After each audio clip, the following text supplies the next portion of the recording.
எனக்கு அன்பானவர்களே, ஒருவன் ஒரு காரியத்தை மிகுந்த கருசனையோடு அதை வாஞ்சிப்பானாகில் அதை செயல்படுத்துவதிலேயும் தீவிரம் காட்டுகிறவனாய் இருப்பான்.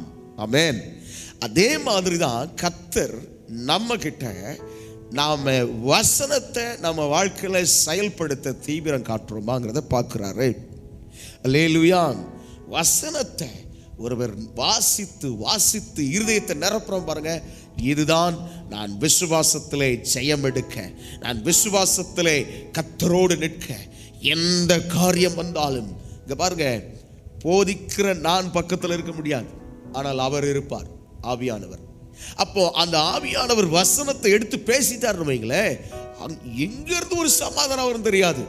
இன்னொருவர் எவ்வளவுதான் கம்ஃபர்ட் பண்ணி பயப்படாதீங்க, கவலைப்படாதீங்க, உங்களுக்காக ஜெபம் பண்றேன், இது ஒரு ஆறுதலை தந்தாலும்